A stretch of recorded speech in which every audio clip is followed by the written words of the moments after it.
All right, and we are live on the Dick and Russ podcast. We're your hosts, Sammy and Andre, and today we'll be with our special guest, Jeremy Tan, aka El Chinito, currently in his last semester of school. What was it again? It was Doctor of Pharmacy. Doctor of Pharmacy, last semester, Doctor of Pharmacy, and he's visiting us from Massachusetts. All right, so today we've all gathered here to talk about this man's relationship with his ex-girlfriend, and it was a long-distance relationship, and we wanted to get some insight into how that relationship went, how it ended up ending, and what were the reasons for that, and kind of how you've been affected ever since that ending. So, Okay, yeah. Let's get into it. So, talk a little bit about kind of how you guys met and how you ended up in a long distance relationship during COVID. Yeah, okay. So actually, we met in high school and we started dating like at the very end of high school. So this was like after all college applications were out, after all you've like gotten your acceptances, you've decided where to go. Like this was, I would say, like probably like the last month of high school is when we started dating. So like I'd already decided to go out into Massachusetts, and she obviously decided to stay like closer to home. So we kind of knew that going in, and we didn't really decide to um like continue with a long distance relationship until closer to the end of that summer. Like I would say maybe a month before I left for Massachusetts. And I knew that like I would be back maybe about 4 times a year, depending on like the year, especially in the very early years. Um, so like full context, my program is like an accelerated 6-year program, right? So the first 2 years are like more of your undergraduate studies, and then the last 4 years are closer to what you would expect from a graduate program, right?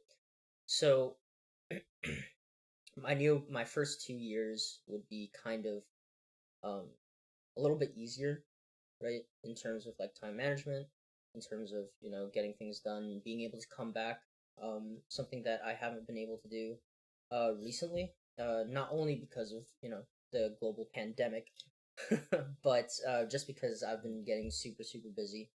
And it's tough, especially like I've got an elderly grandma at home, so especially in the early days of the pandemic, I did not want to come home because like I didn't want to put her at risk, So we were long distance for several years before the pandemic even hit. Wow. Right. And yeah, things I think were going pretty well, I would say.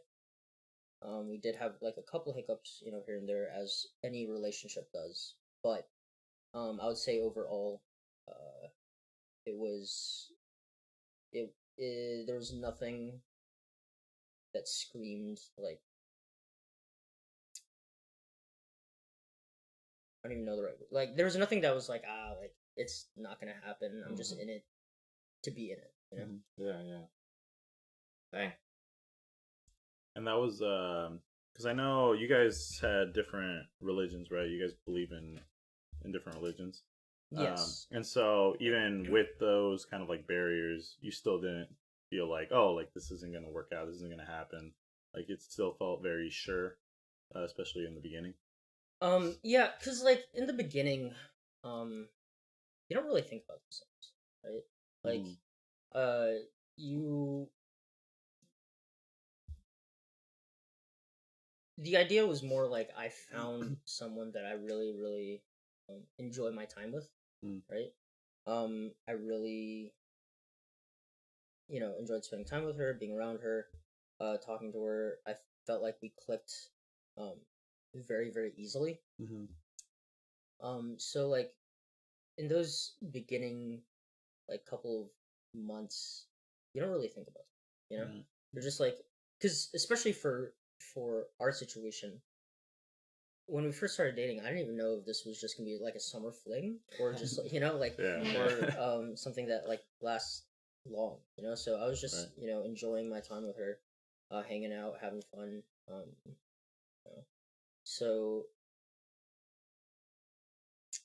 I didn't really think about it too much until probably like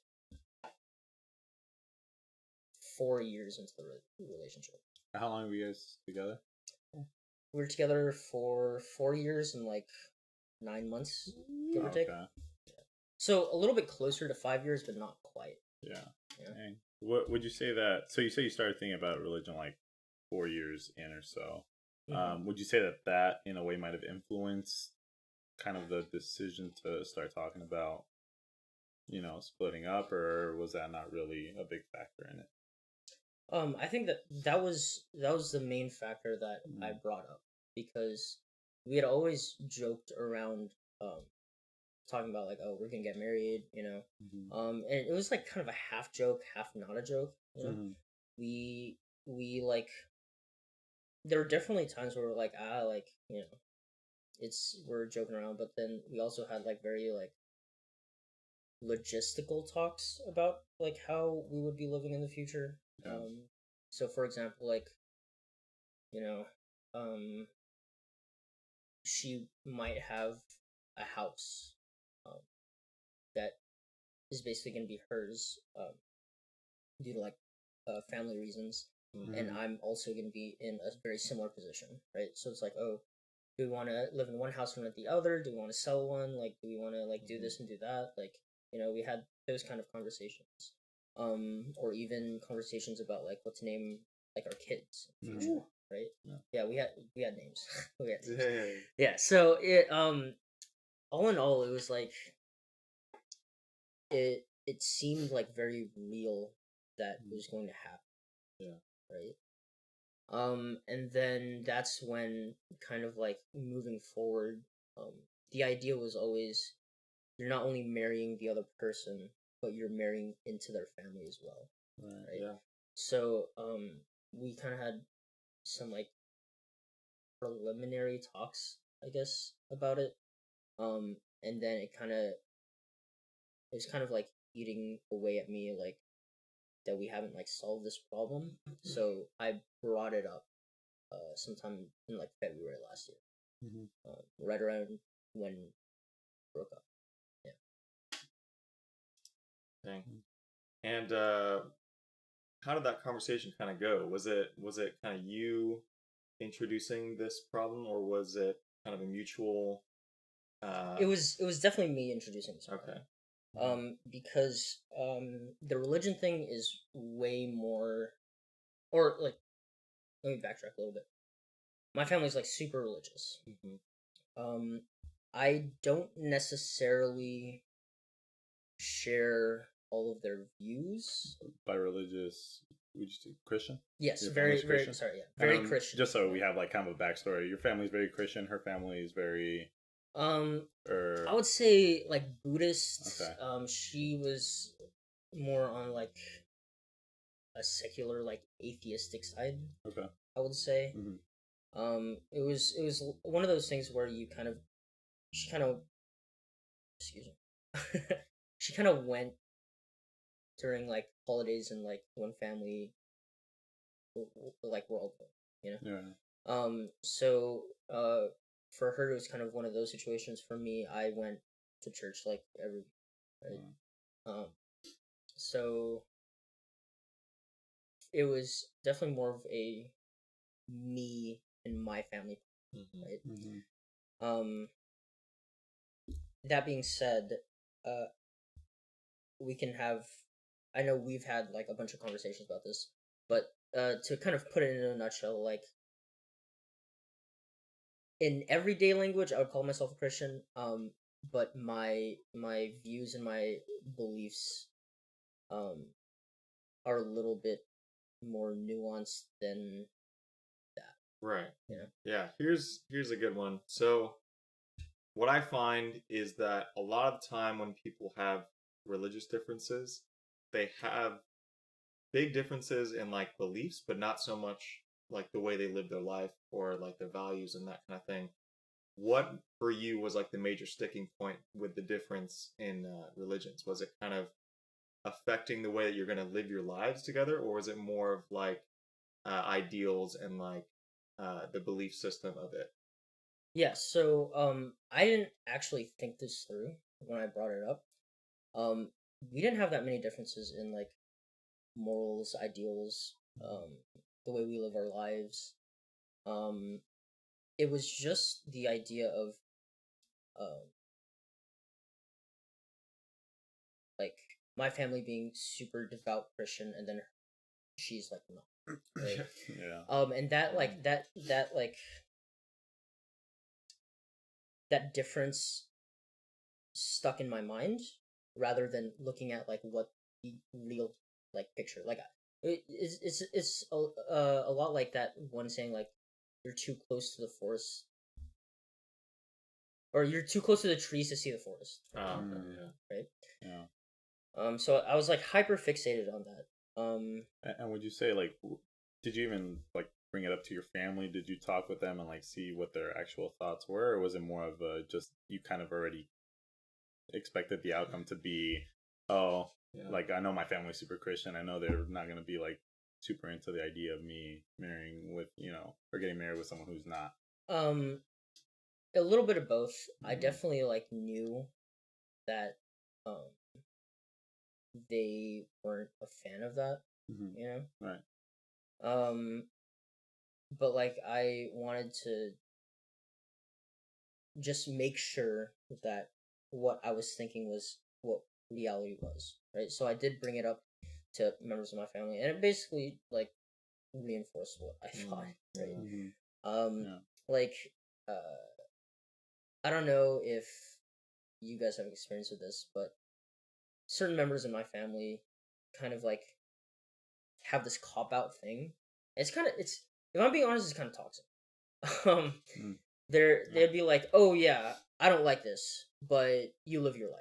Like, well, like I'm coming to you for advice and for like you can't just like you can't like wash your hands clean of that with that phrase. Like there's obviously implications to what you're saying, right? And the fact that I'm asking you about this means that I care about your opinion, right? And like for you to say that, it's like almost disrespectful, you know? In a way. So it was I was like, okay, yeah, like and I talked to my friends about like what I had talked to them my family about. And they're like, dude, what did you expect? Like like, and I was like, yeah, I know, I just wanted to, give them a fair shot, you know. So it yeah, basically like talking to family basically reinforced what I had already known about my Got it. So what kind of happened? You said that you were the main instigator for the first breakup. What happened right after that? Because I know that there's a little bit more to that. Yeah. Wait, so full context, we've broken up twice now. Okay. So are you talking about the first breakup or the Yeah, because the one that you said that you broke up because of like the religious differences, and then yeah, so that was more so the second breakup. Oh, the really? more recent one. The first one was me panicking. This happened probably in like 2018, like fall semester of 2018. And I had like failed a couple of classes. I was like freaking out. I was like, ah, crap. Like I gotta start like focusing on college and making like a better life for myself. Because for me, the whole idea was, all the decisions that I made past like maybe year one of college was to make a better life for the both of us in the future, right? Because I wanted to be able to support both of us, and then not only that, support a future family that we might have. So, spoiler alert, I don't like pharmacy at all. I like Yeah. I not that I hate it, but I kind of hate it. Yeah. It's and it kind of scares me being a part of like the um medical fields because I like people come to a pharmacist for information and advice, right? And I don't think I'm necessarily the right person for that. So just the idea of people being like, "Hey, man, should I take this? Am I allergic to this? Will I die?" Like, and I have to like answer all those questions like with confidence and to be correct. Like, it's definitely nerve wracking for me. And I knew that staying in this program, especially as an accelerated program, would be super tough. Um, but like I was like, you know what, I'm gonna tough it out, and you know, try and make that guap. You know. Right. So with all of that in mind, my first breakup was because I was struggling really hard in school, and honestly, like I panicked, knee jerk reaction. I was like, I needed like focus on school and nothing else. So I like cut almost like everything else out, right? Her being one. Yeah. And then that didn't last super long because I immediately realized that I had made a mistake. And I flew back to California to ask for her back. So that was the first breakup. So nothing to do with religion at that point. Nothing to do with necessarily like way future like marriage plans. Yeah. How did that affect your relationship? Like, because obviously the dynamic wasn't the same after that. I mean, I'm guessing it could have gone back to like normalcy, but there were, I'm sure, as every time that happens, there's always like little shifts, or you got to like rebuild that trust. Or... Yeah. So I had come completely clean about everything that I felt during that time, the reasons why like I'd broken up with her, and um basically like I've said this like maybe I haven't said this today, but I'm definitely like an open book, so she could ask me anything she wanted, and I would answer like completely and honestly. So I think with that, um, it was a little bit. It didn't really change the dynamic too much. You know? How long were you guys broken up for too? Like, what was the time span? Probably like 3 weeks. Oh, no. Yeah. Like we were broken up for 1 week. And then I decided to buy a plane ticket for the following weekend, so maybe like 2.5 weeks. I'd say maybe. Yeah. I don't really remember that, to be completely honest. It was a long time ago. Yeah. But it was definitely less than a month for sure. Yeah. What about the second breakup? What was that one like? Because from what you shared off the stream, yeah, that was a heavy one. That was a heavy one. That one really sent me into a spiral. So the second one was came about because of the religion thing. So I had mentioned it to her, and I was like, yeah, like marrying into a family is pretty hard, so this might be something that we have to like think about in the coming future. And I remember saying to her like, this isn't something that we have to figure out right now, you know. But it's something to think about, especially as we're both about to enter, you know, our last year of graduate school. Right, because at this time, she's in a graduate program. Yeah. Right. So I think that with all of that, I told her that on a Friday, and she came back to me on on that Monday, and then ended up breaking up with me. And at the time, as I like mentioned before, it was mostly the idea of like like the namesake of religion that was prompting me to do this when I didn't really see like the fact that we're very similar ideals wise, we're very similar morals wise. Again, we live our lives in a lot of the same way. We're very compatible in that sense.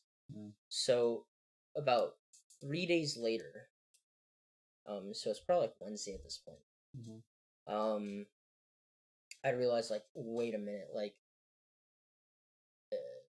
the idea of like all of that like came into my head, right? And so I was like, okay, maybe I just call her back and say like this was all stupid or whatever, right? Right. Do you think that was just the idea of like, oh, we have a lot of core values, or was it also kind of like that instinct, like that panic instinct that you had the first time almost when you were like, oh, I'm stressed, I need to get rid of something, right? It was just like that knee jerk reaction of like, oh shoot, like I've made a huge mistake. Was it like a little bit of both, or was it you feel you were pretty it was pretty thought out? I think it was pretty thought out. I'd be lying though if I said that the other thing didn't play a factor, right? Because after being with someone for like 4 years or almost 5 years, it's like that sudden dramatic change. Yeah. Especially for me because she took the weekend to like think it over, and the entire time I was like, okay, like we're fine, like we don't have to worry about this right now. Yeah. And then she calls me on Monday, and then she's like, yeah, we're breaking up, and I was like, wait, boom, what? punch in the face. Yeah, just, like knocked like out out of left field, man. So I was just man. like, wait, what what just happened, Yeah. So that mixed with being very very alone with my thoughts, kind of all factored into it. I'd like to think that that was what I was thinking, and I'm pretty sure that's how I feel about relationships. Where the whole idea of like, oh, religion isn't, or the name of religion isn't really a factor. It's more about the morals, ideals, and the way that you live your life that really matters to me. And that's something that I'm pretty sure I think right now about relationships. I just don't know 100% because post breakup I've been like super super jaded in terms of like romance, I guess. Yeah. No, yeah. Did so like most relationships, right? It's not really or most breakups, it's not really just one main problem. Usually like there's certain things that lead up to that. And did you feel her or yourself getting distant at any time before you kind of brought up religion? Like was there anything that like maybe little things that now you look back at and you notice and you're like, oh, this is kind of like weird, like thinking about this now, or little tiny things that she would do or say, or that kind of like led up to the breakup? Yeah, so she had more of a like traditional schooling, like college experience, right? So she did 4 years of undergrad and 2 years of graduate school. And I don't know if anyone's been in a graduate program, but those things are tough, right? They demand so much of your time, so I at this point, like I'd already been in 2 years of like graduate level, courses, so I kind of like knew what it was. But this was like her first time in it, right? So I knew, and I was very upfront with her. I was like, sorry, I was like, it's gonna get super super busy for you. It's gonna get super tough. I don't mind, taking a step back for a little bit, and we don't have to like call for 3 hours a day, because that's something that we did, constantly. Like at night, I'd be playing games, and she'd be laying in bed, or whatever, and we'd just be on FaceTime just talking, you know, or just like hanging out and talking, you know, for hours on end at the end of the night. And that's something that just I almost knew like wasn't sustainable if she was like really head down, like focused on graduate school. Right. I told her like, yeah, that's fine, you know, like we still have our moments, like we still go on, you know, virtual dates or whatever. Spoiler alert, that never happened during her time of graduate school. But like I kind of knew that going in, so you know she was like, okay, yeah, and nightly calls turned into or like 3 hour calls turned into like minute long calls, you know, and maybe we text, you know, back and forth around the day, but like it definitely wasn't to the depth and like I didn't get the details about her day, you know, for sure. And like also another thing with graduate school is that in more traditional like graduate programs, you only have like maybe like, you know, less than 50 people in your program, right?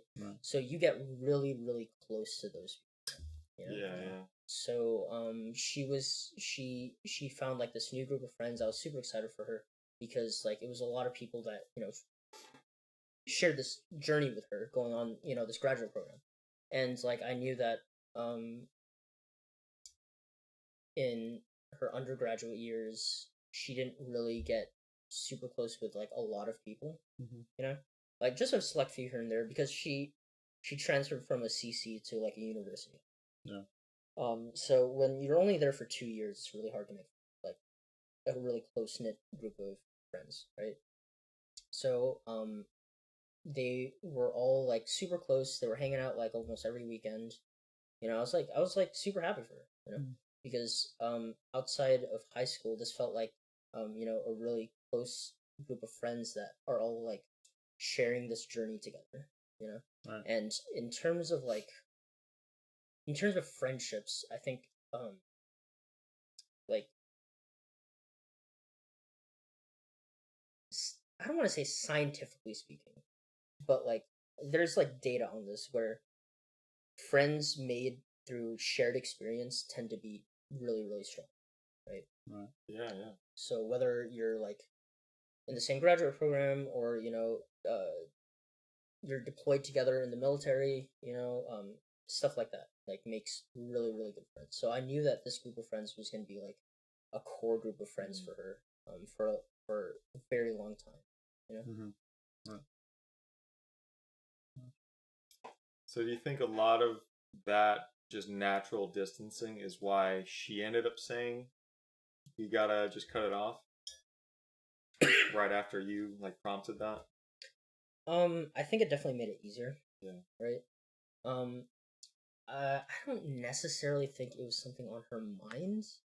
It could have been like so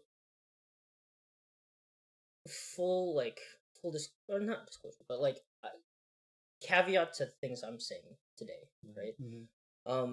Obviously, like I can't get in her mind and know what she was thinking. We were definitely like a lot more distant the last couple of months of our relationship, so like it's hard to tell what she was thinking at that time.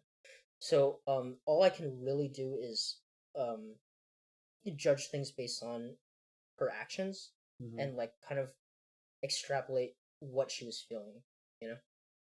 And like I'm not saying that what I think to be true is necessarily correct.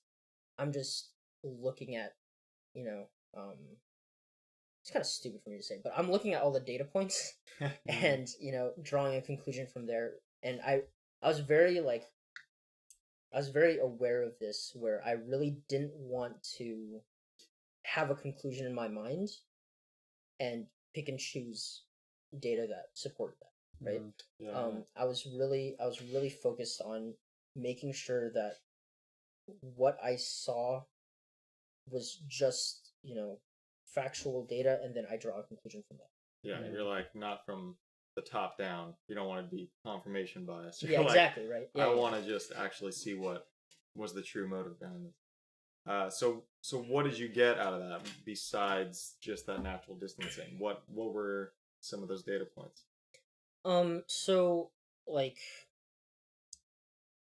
apart from not really getting the details about her day, ending the night with a quick call like, hey, like, you know, um,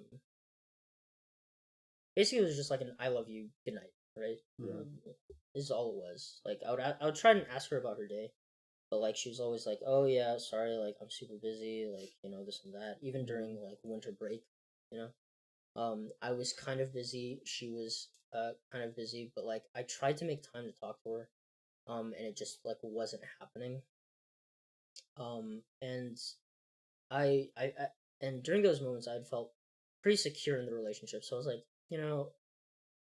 I'll probably be back in the summer anyways. Um, things are I think things are going great, right? So it's like it's whatever. Like we'll have our time. She's super busy right now, and I don't want to be like causing her any more stress. So I kind of backed off. But then I started noticing that she was doing things with other people that she used to do with me. Um, namely like she told me she was like super busy, but like I'd get Instagram notifications from her account all the time. Yeah. Saying like with chats and stuff, and I like there's no way for me to validate this, okay? So you're just gonna have to take my word for it. I didn't snoop on any of the messages, okay? You guys had a shared account, right? Or you guys kind of like we had each other's accounts. Just like you guys would send each other memes and yeah, stuff so like that, right? basically what happened was pretty early on in our relationship, we would send each other or this is one of the things that we do. We'd send each other, cute memes or cute photos of like cats, dogs, like babies or whatever, right? And then sometimes it would be from a private account. So like we ended up like screenshotting and sending, but then we're just like, dude, like this is so stupid. Like I'm gonna log on to your account, you're gonna log on to my account, and then whenever someone sends something that's private, we just switch. Yeah. And so like I had access to her Instagram for probably like 3 years or so. And I wasn't worried about her seeing any of my DMs because I just had nothing to worry about. Yeah, right. And this was someone that I felt like I could share my entire life with, right? The way that I thought about like relationships back then was like this is a person that's in your court. It's someone that like if it's you against the world, it's us against the world, right? Right. So like I was totally okay with her having access to like pretty much all of my socials, and I can only assume that she felt the same, or like roughly the same. Right. So during that time, I was getting a bunch of notifications from their group chat, and then a bunch of notifications from one of the guys in her cohort, right? And so one of the things that I started noticing is that like instead of sending me things or tagging me in things, she was sending him things and tagging him in things, right? Him, so one specific person. Yes, one specific person. Okay. Yeah. So that's kind of, and then I was like, I don't know if I should be worried. Like this dude is like, bro. This dude is actually like, it's so I was so pissed about it. This dude's actually like a model. It's out of everyone's league. Yeah. Oh, no. and it's totally like this dude is totally like her type physically too. Yeah. Right? No. Like she was into like tall white guys, right? Right. And I don't know if you've noticed, I'm not tall or white. Yeah. Right? Like I'm neither of those things, okay? So Right. like it was like a little bit weird for me, but like my like my like mentality with it was like, you know, we've been together for so long, like even though like I don't really know the guy, I know of him, like he might be like a better, he might be like better than me in certain ways or whatever. But like the shared history that we have, I felt like could overwrite that. Right? Yeah.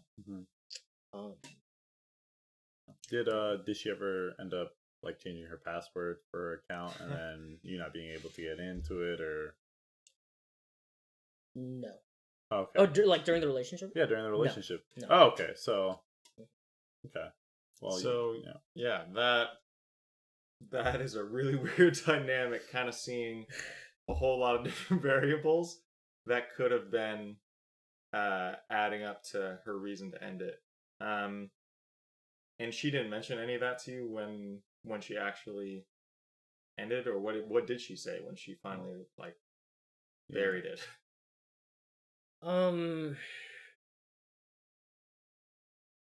Like if I'm being completely honest, like don't remember. I just remember sitting on my bed, getting the call, and her being like, or like her texting me like, "Yeah, we need to talk tonight" or whatever. Yeah. And you know, and then she had mentioned that she had talked to a couple of her friends, some of whom were Christian and some of whom weren't. You know, talked to, and by friends I mean like people in her cohort, right? Because at this time, 3/4 into her first year, they were like pretty like tight, right? So she talked to them and ultimately came to the decision that moving forward the relationship was just not it, you know. But other than that, like I don't know any like specifics besides what I just mentioned. Yeah. Like that night felt like a whirlwind almost, a kick in the like, nuts, if you will. Yeah. Jesus. Because like again, it took me completely like off guard. Like I didn't think that was a thing that we had to worry about at that moment. Yeah, like you said, you were like, "Oh, I have time to figure this out. Like we have time to talk about this, and then it's like, boom."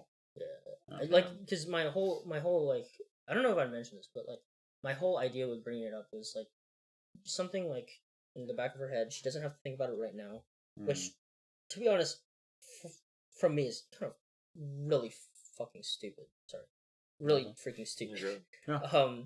Like if you mention something, someone's obviously gonna think about it, right? Like I'm like, duh. So for me, it was that was stupid. But like my intention was for us to figure it out a little bit down the road. You know? Right. Would you say that was, like looking back now, was kind of premature? Something I you could have held off on, or like now where you're at, looking back, are you like, no, maybe that kind of needed to happen so that we can like figure like ourselves out, figure stuff out, you know? Or you think if you wouldn't have brought it up, then maybe who knows where you might be right now?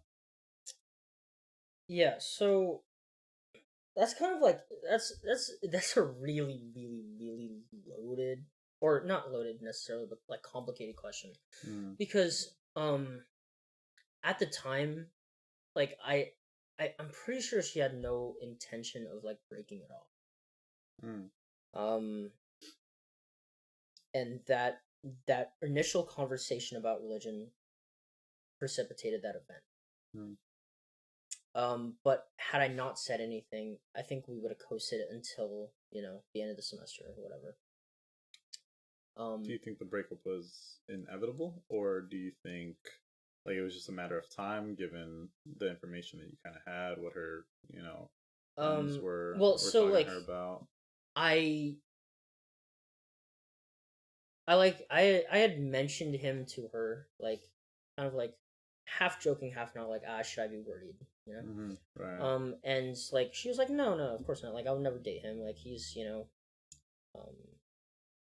I forgot what she said, but like there was a reason why like she would never date him. You're like BS. She's like, yeah.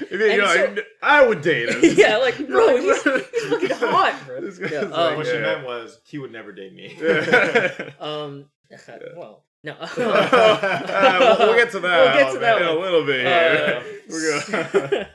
But like, what am I supposed to do besides trust her? Yeah. You know, at that point, Right. like yeah, like if you don't trust her, like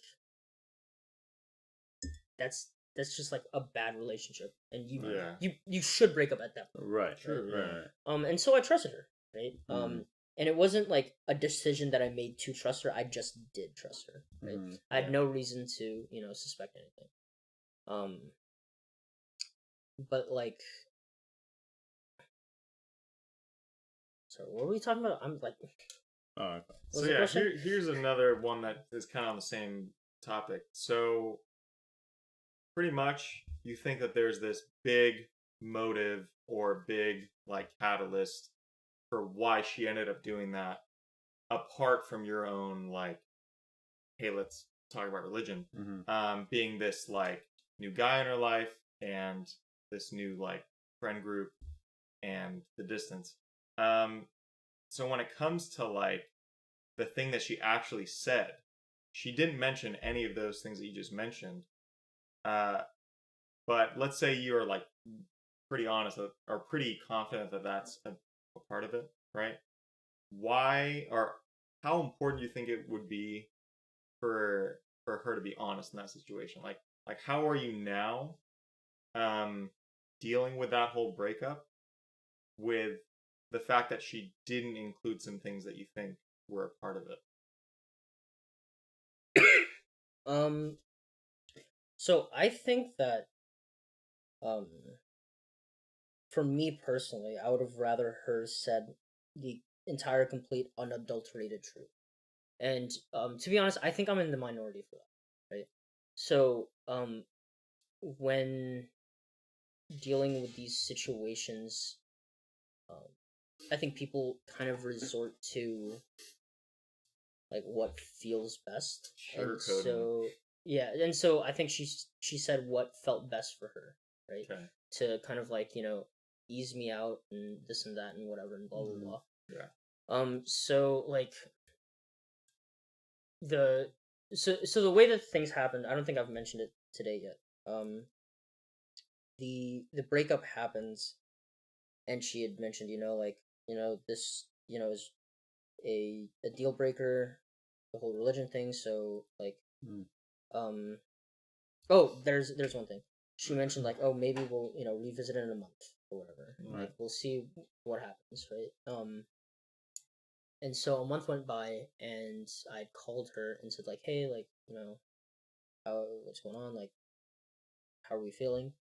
And I'd come to her with this whole, like, idea of, same morals and all that good stuff. Yeah. And she had revealed to me at that point, like, oh, yeah, I think that this month has told me that, like, I want to experience life, and like have my own experiences, to grow as people or something. And also, by the way, I'm also talking to this guy. And that had happened like 2 weeks after the breakup. So quick recap. Timeline is first breakup, 2 weeks after she's talking to this guy and it's like seeing him, and then 2 weeks after that is when I give her the call. So kind of quick turnaround. And so like this is where like that caveat that I mentioned earlier comes in. Like obviously, like there's definitely a reality where that's completely 100% totally the truth. She was like, yeah, like I never considered this guy, but it kind of snuck up on me 2 weeks after we broke up, and now we're kind of seeing each other. And like totally, like I there's definitely a possibility of that being true. But my only problem with that is that I have to make so many concessions and so many like I have to grant so many things for that to be true. Right? Mm-hmm. Whereas the idea of her being like I don't think she physically cheated. Mm-hmm. I definitely think that she emotionally cheated.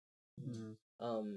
With regards to like what we had talked about that night, she'd even like admitted to me that she was kind of checked out of the relationship in the last month. Right. Yeah. Me personally, like I think there's a way longer. Like I could see the cracks like in the writing on the wall months before. Right. Which is why I asked, did you feel like it was inevitable, the breakup? Or did you feel like, like you said, you might have coasted a little bit longer, but that also kind of seems like, regardless, it probably would have ended after a little bit of coasting. Yeah. I would say looking back on it, probably. At the time, no, definitely.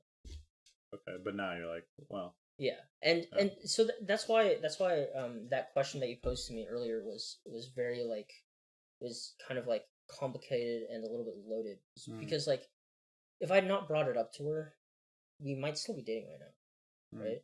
Mm-hmm. Because I had planned to either fly her out or fly back to kind of surprise her. Yeah, right. And obviously we broke up before that happened, right? So like, and then like, I don't think she was actively looking for someone else while she was doing it, right? So like, there's definitely like, things could have happened, but if we were together for 4.5 years, and it takes a couple months spending time with like another person for her to like go to that person, right? And that's how little shared history means to her, right? Like looking back, like it's probably best that we broke up. That we broke up, right? So like that's why I say that question is like kind of complicated. Like, would it have been better to break up? Would it have not been better to break up? Like, what do I value more? Like keeping that relationship, or being in a healthier one, right? Down the line, and like getting rid of that like almost toxic relationship. Yeah. Right. So that's kind of how I feel about that situation. Did you feel like at any point before the breakup she was kind of like looking for an escape though? Did you feel like that distance might have been her way of like just waiting for something to come up so she would be like, okay, well, because I mean, 2 days is pretty quick to break up with someone after you pose a question like, or no, well, I thought it was 2 days after the religion. You mentioned the religion. 2 days after, like you don't really talk for 2 days, and then bam, you get hit with the no. I think we're done. Like, did you feel like at any point she might have been looking for an escape? Maybe she was, like you said, she felt kind of checked out of the relationship. Maybe she was just waiting for that catalyst to just finish it. Looking back, I've thought about this a lot.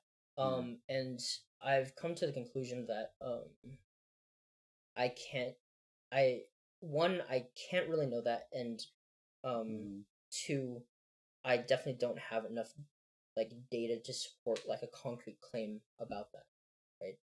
So it's like, do I think so? Probably. Like, let's be real here, right? Does she like? Would she ever admit it to anybody? Would she ever admit it to herself? Maybe not. Like, I think that people want to feel comfortable, right? And they don't want to face like harsh truths about themselves sometimes, right? Yeah. So I think mentally speaking, it's definitely easier for not only her but someone to be like, oh no, like I definitely didn't do that, right? Because like then that kind of brings into question other parts of yourself, right? Like then if she admits that and bites that bullet, then she might have to later down that line tackle the question, oh, did I emotionally cheat, right? And like no one wants to think of themselves as a cheater, right? So it's like maybe she did, maybe it was subconscious, I don't know, right? And I don't know if it I don't know if for me it matters too much to get the answers to that question. Yeah. Okay. Yeah, this topic is really interesting for me personally because, I mean, I've been through this myself, and I've seen people go through this, like most people go through this, where they feel like there's some other reasons that they're being broken up with, or they themselves are breaking up with someone and saying reasons that aren't 100% the real truth for multiple reasons. So for me, I've broken up with a couple people, and back then I thought that the truth behind my actual like wanting to break up was way too harsh to say to someone, even like in a nice way, than like saying either saying something that's like a lesser motive for me breaking up, but it's still there, or just completely saying a non-truth. And yeah, that for me is so difficult because I feel like for the person receiving it, like there's the question of like closure, because like Yeah. if you feel like you're being lied to about why they're breaking up, or it came out of nowhere and like the reason doesn't make any sense, I feel like that sense of closure is so important in a relationship, but it doesn't happen when you have that kind of like, you don't get the full picture of why you're getting broken up with. So you're like, I'm still in limbo a year later, right? Like this for me is so hard to deal with, because it's like, at what point do you say honesty is more harmful than good? This is like so hard, because like, is it possible to just to be honest, but to just say like a piece of the honesty? I don't know. Give me some of your thoughts on all that. It's kind of hard. Yeah. So I think that um being honest in those situations might make the initial like situation way worse. 100%. But for the person receiving, I think that knowing the full picture can put you on a path to healing a lot sooner, right? Yeah. Because like if you know the whole picture, then you don't have to wrestle with like what exactly happened. Right, Like right. how did things go this south this quick, right? Yeah. Which is something that I had wrestled with for a long time, and I still kind of do. Like me being on this podcast, I don't want to say that like I'm good now. Like I'm definitely not. Right. Mhm. I'm definitely Right. like still in a lot of pain. I'm definitely still hurting a lot. Yeah. But for me personally, if I talk about things like this in like almost like a factual basis, We're scientists over here. yeah, like like I'm talking about like just just things that like I've experienced on like a very objective sense on subjective like topics. Mhm. Yeah. Yeah. I can kind of remove my emotions from it for however long this podcast might be. Right. But like I go home at night and it's just all like doom and gloom for me. Yeah. And it doesn't help that I'm also struggling with a couple of different mental illnesses, namely generalized anxiety disorder. So sometimes I'm like super anxious like almost all the time, and I get panic. I used to get like a lot of panic. Yeah. Depression is one of them, and then recently ADHD. So like dealing with all those, and then like spiraling after the breakup was like really tough, and something that I still to this day, haven't really gone over, and because of that whole closure thing, like I feel like it's super hard to move on for me, for me personally. It like there's so many questions like floating around in my mind about like, could I have seen it? Could I have not have seen it? Like, could I have changed something? Could I have not changed something? Like, was it just me being a bad boyfriend, or like, it was inevitable from Yeah. her side. Like, there's so many like different scenarios that like I can't help but think about especially when I'm alone. Yeah. We talked about this about a week and a half ago. I brought it up, but we saw that she's now dating that guy. She posted a picture on Instagram of them Yes. together, right? Yes. Was that in a way kind of, some sort of closure for you?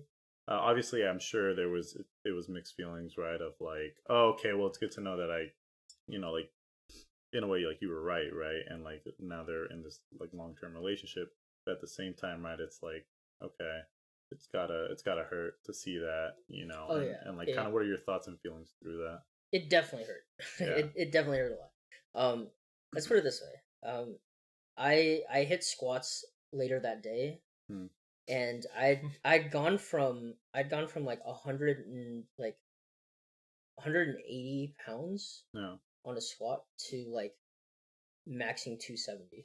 Yeah. So So would you say pain is the best pre-workout? pain is the best pre-workout. Like, don't believe any mumbo jumbo about C4. Like, just get your heart broken and trust me. Like, Yeah. yeah.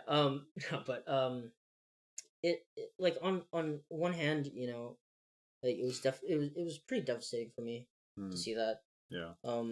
Like, definitely like a lot of mixed emotions, because Mm. although I felt that pain, I was like kind of relieved to see it, because Mhm. like it it wasn't a direct answer, but it gave me inferences to what these answers were, Hmm. right? Dude. Yeah. And then also at the same time, like, coming from her perspective, right?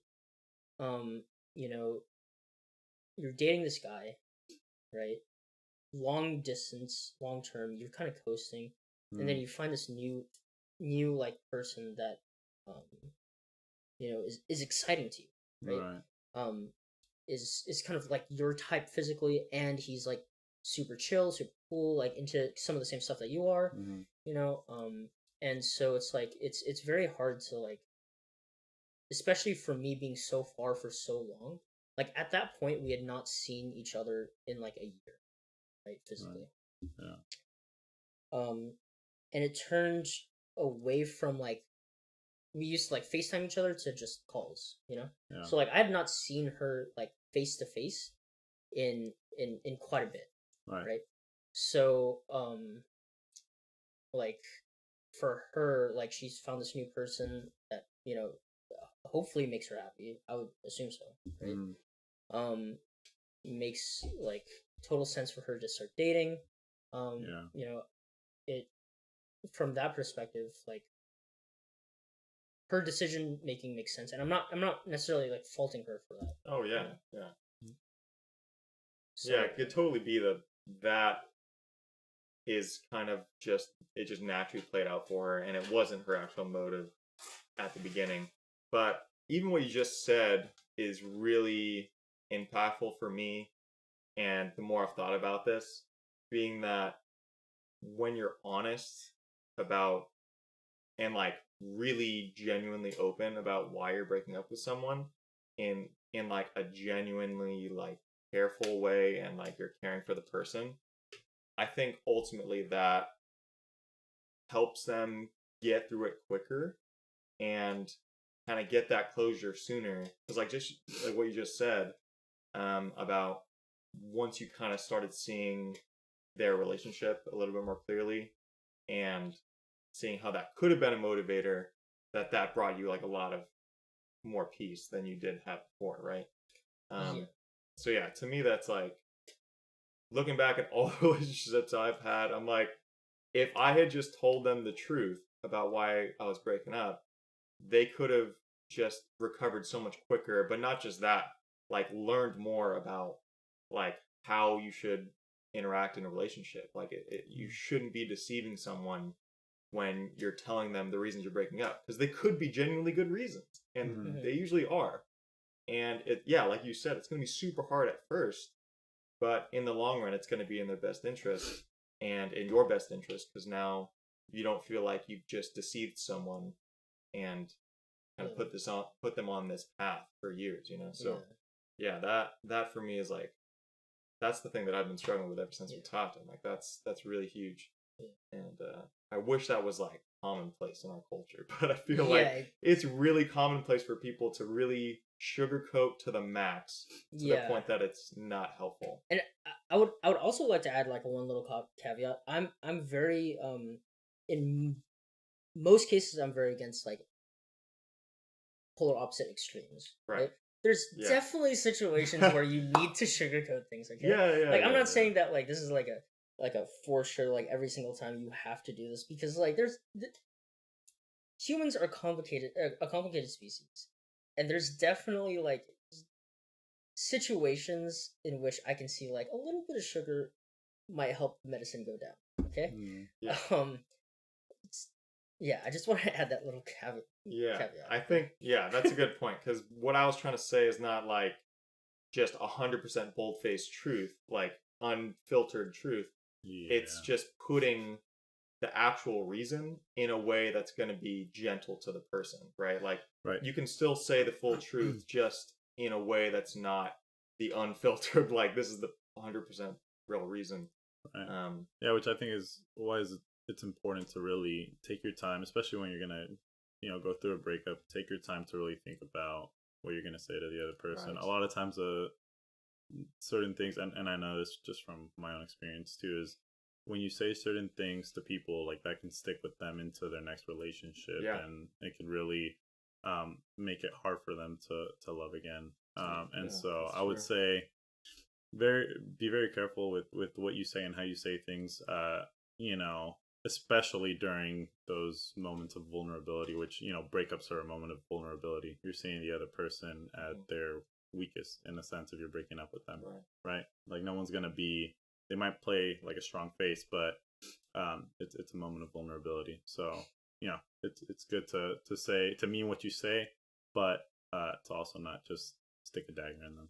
So that's really good. Well said. So it's been a year now. Oh yeah, that's what I wanted to go into, but I'm glad you brought it up. So it's been a year. Oh man. I mean, not quite. We're approaching it. We're approaching it. He's like, not quite a year. At a year, I hope to be very good. Right now, I'm not there. He's we're like, about a week out, so like, I still got time. I still got time. Like a 5-year-old, like, no, I'm 5 3/4. Okay. So where you at mentally, emotionally? What are you, looking for something? Are you focusing on school? Like what's been kind of like the move right now for you? Literally like nothing. I'm like, I mentioned this before. I'm like super jaded. I don't feel like almost like any amount of happiness. I mean, there are happy moments, right? Like I'm hanging out with friends, working out, like playing basketball, or like playing video games or whatever. There are moments of happiness, but it's all like from this framework of like I'm just like extremely like sad, right?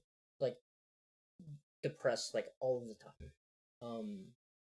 So right now I'm not like necessarily looking for anything in terms of like a romantic sense. Like I mean, I'd like to meet new people, I'd like to like expand my social circle, but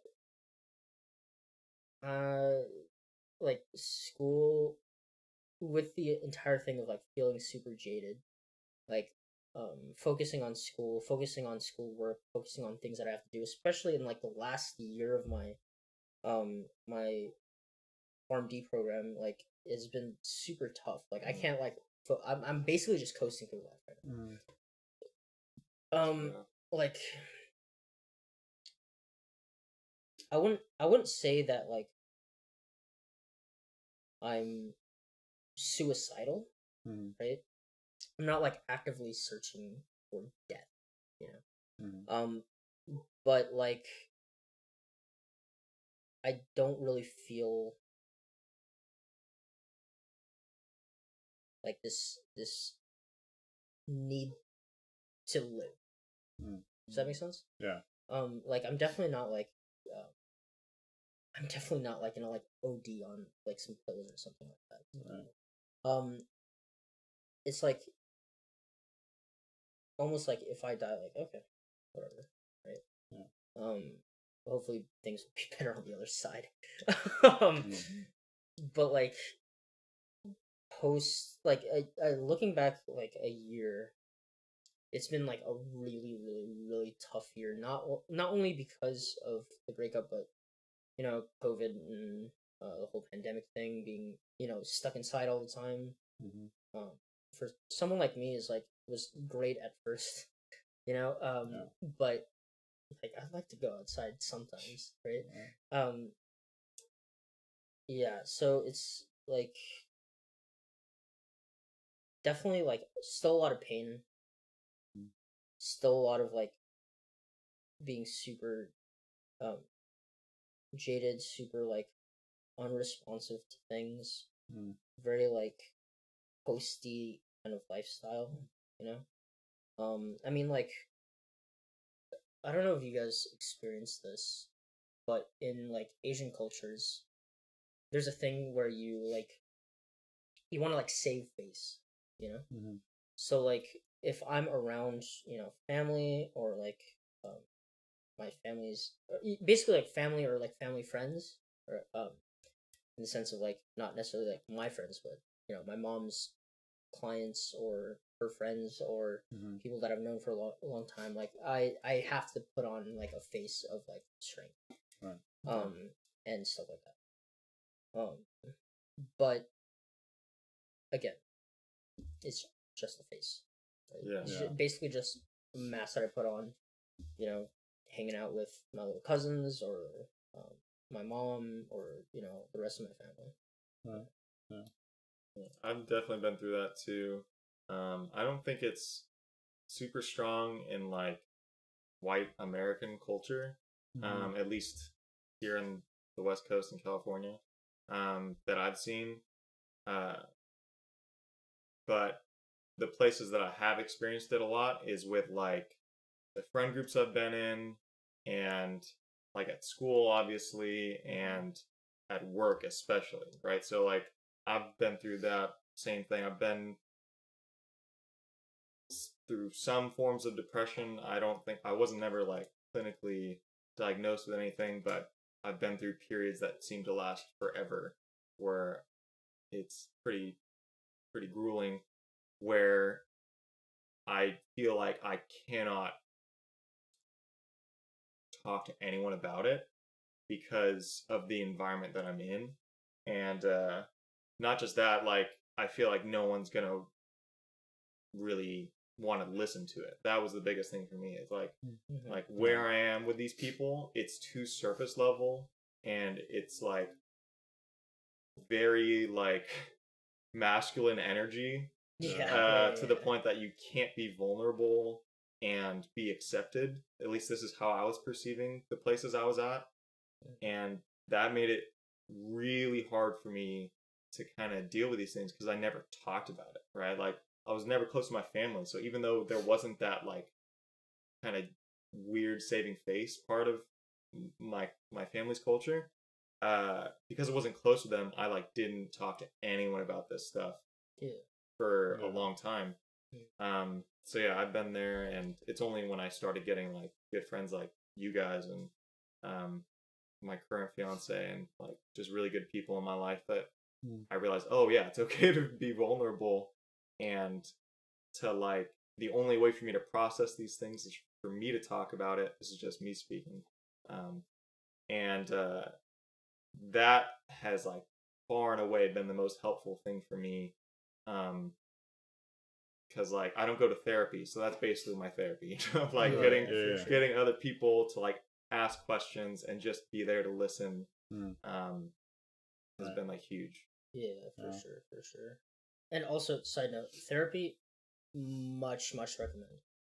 Like, I think that no matter who you are, whatever you're dealing with, even if it's like small things, as long as you can afford it through maybe insurance or whatever, therapy is like, I cannot recommend it enough.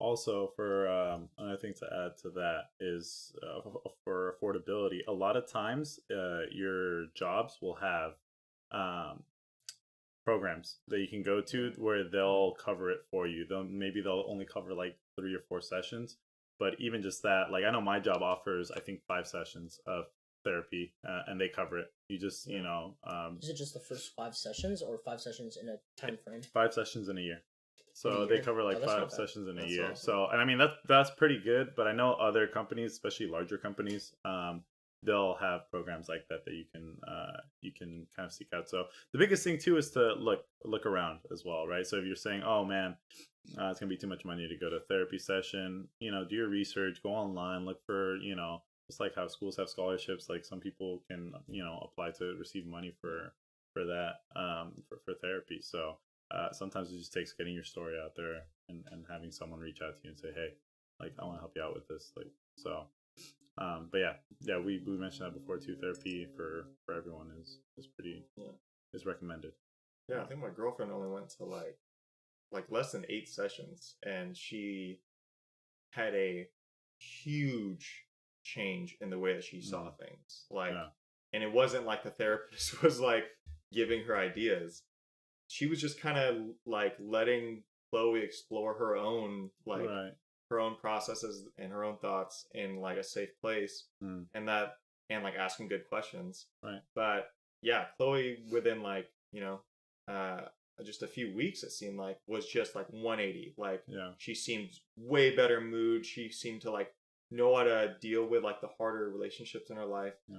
And Her like, confidence seemed to go up a ton after that as well. It was like the most beautiful thing I'd ever seen, and so like uplifting for me, because like I was like not necessarily trying to fill the therapist's role, but like it felt like that at times. Yeah. And like, so you could finally just be her boyfriend yeah, and enjoy the moments that you guys had. And that was even a big reason why she ended up going.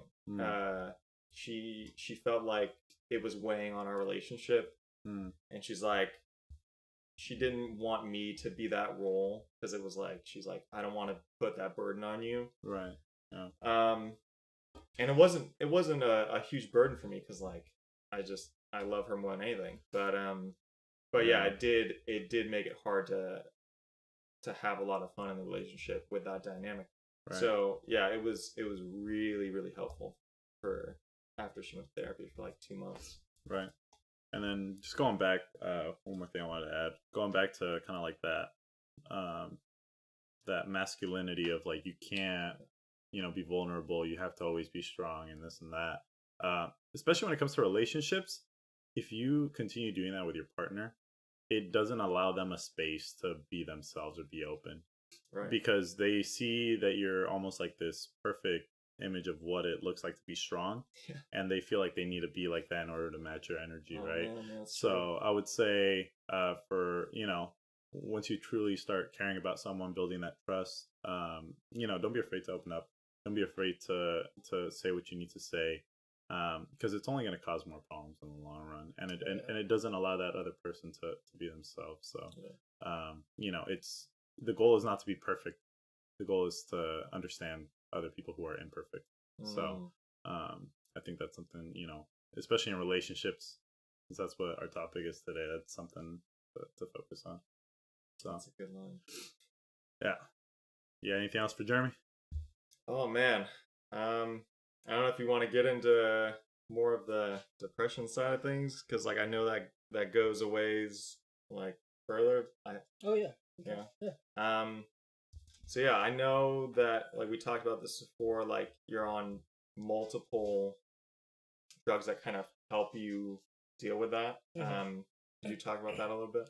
Yeah, so right now for my I'm not on anything for ADHD at the moment.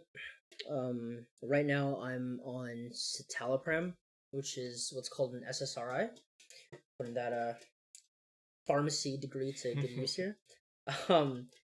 And when I was having a lot of panic attacks, I was on a benzodiazepine as well, just as needed for those situations, just to calm me down a little bit. But yeah, the main drug that I'm taking right now is citalopram, which again SSRI stands for selective serotonin reuptake inhibitor. Basically what it means is, and I was on this before the breakup, so like this was something that I was struggling with for a long time. It was definitely eating into my like school and grades and stuff like that. And I don't even know how much it like impacted my relationships with other people. But basically what it comes down to is, for whatever reason, I just don't make enough serotonin in my brain. Or in I should say in certain parts of my brain. And all that basically does is it doesn't make more serotonin necessarily. It just keeps serotonin in the area where it needs to be for longer, so that I get more firings of that neuron, right? So basically, like, quick biology lesson, nerves in your brain, or neurons in your brain, they talk to each other and send signals through neurotransmitters, and one of them is serotonin. One kind of just releases it into like the space, and then it kind of attaches to the other cell, and that is what the attachment on those that side is kind of like, yeah, basically just sending that signal across, right? And I don't have enough release of it, or I'm not making enough, or whatever, but basically when that happens, there's a little bit of serotonin left over from the firing, right? And that gets reuptake into the original cell to be used again, right? So you're taking a recycling plant. Yeah, essentially you're basically recycling it. So if you stop those reuptake pumps, the serotonin will stay in that area longer, giving it more chances to attach and then fire the next neuron. Right. So basically that's essentially what it does. And quick disclaimer, like, one of the reasons why you see like a lot of like side effects is because you have these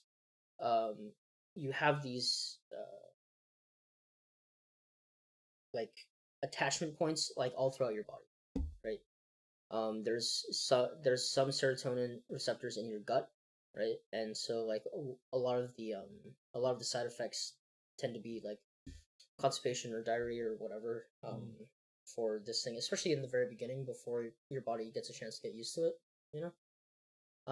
But after, like, I haven't had any problems in like years. At least I don't think. I'm also like, I've also got a weak stomach and I'm lactose intolerant, so like, I don't know, who knows. But for the most part, I've been pretty good on the side effects part. And yeah, that's the main drug that I'm taking right now is citalopram. Right. How has the experiential difference been between before you started taking it and after you started taking it, or if you ever stopped taking it at any point in those years? So I'm like really bad at remembering to do things. So there's definitely been periods where I like forgot to take it. And I felt things like felt off, right?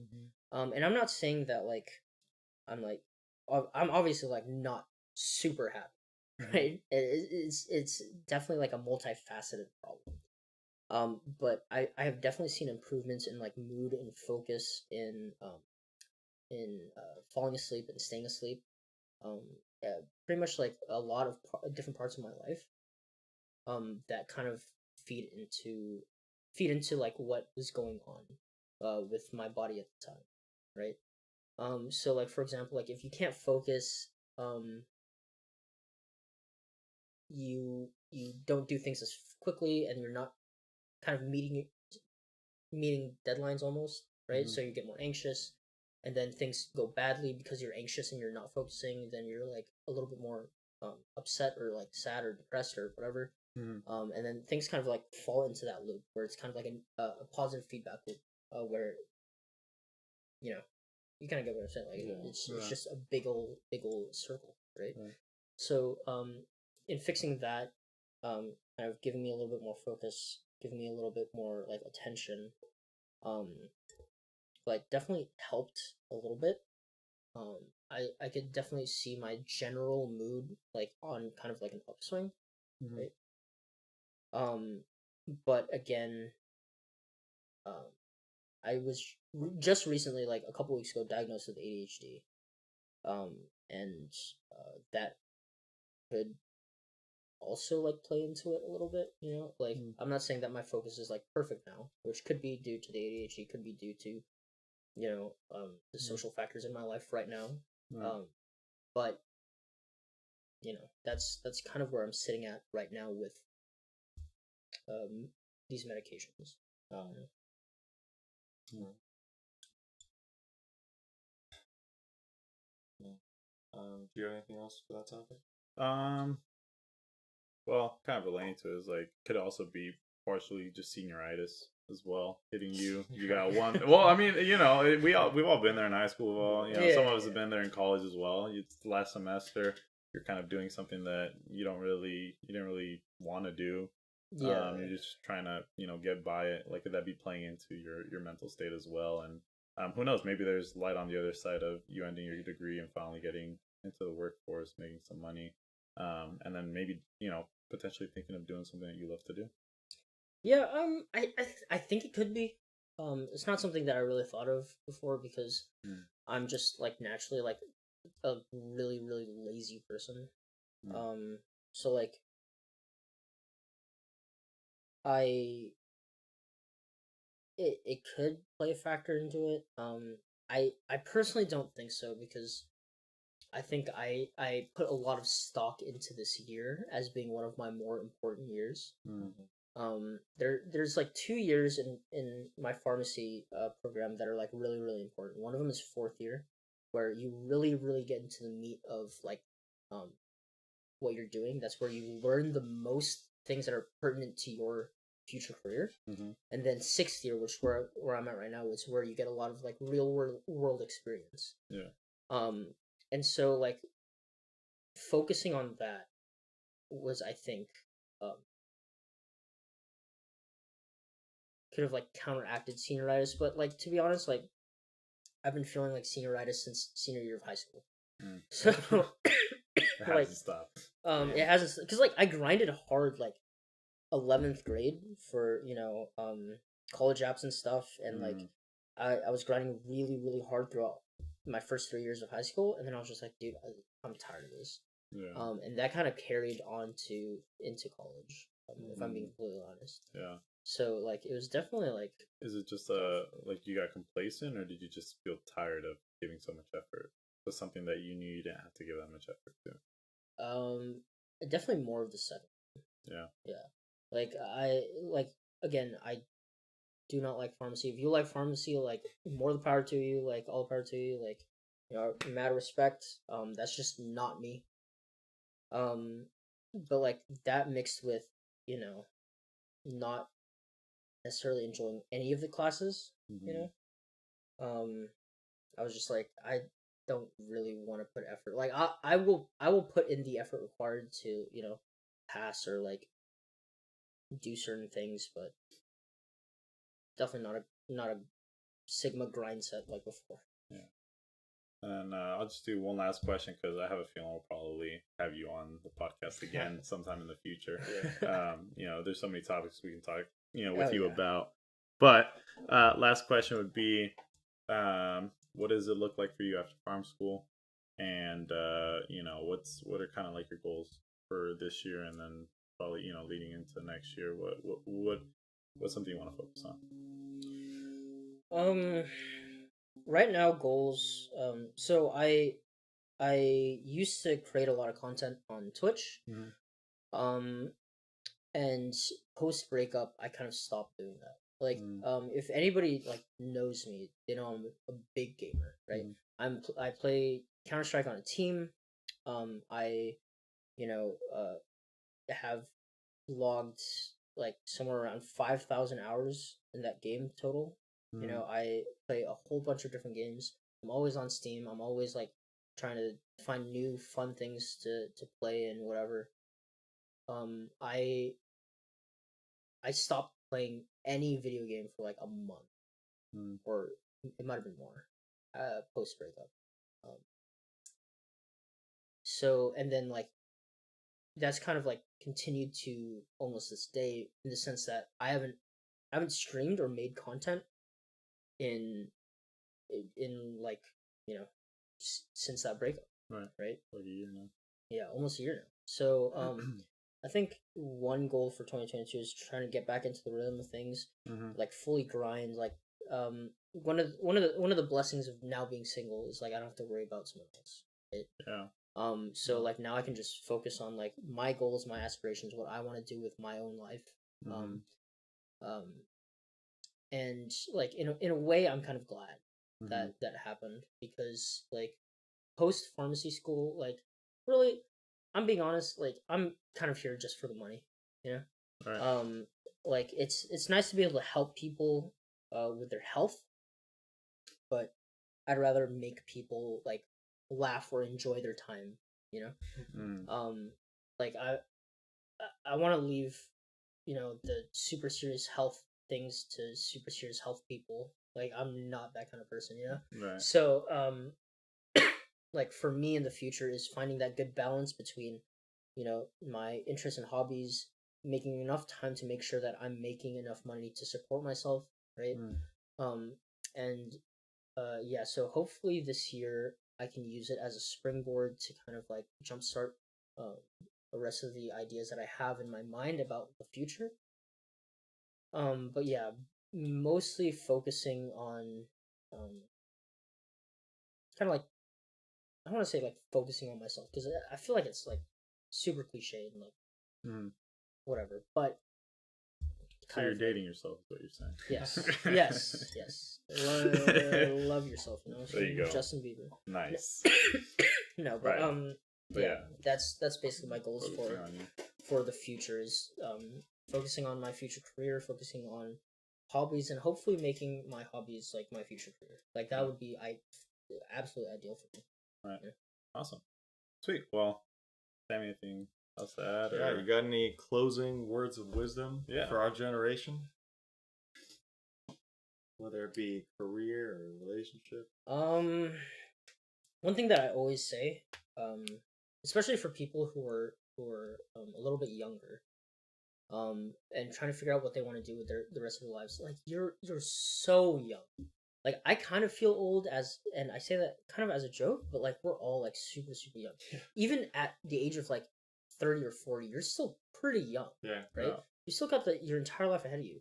So I would say, one, we are not living in the past anymore. Okay. So there's about 1.5 million ways to make money. Yeah. Okay. There's like there's so much information out there for you to learn the world, that it's almost becoming a problem, right? Yeah, that's like, true. That's so true. like I'd heard someone say this before, where in older times, right,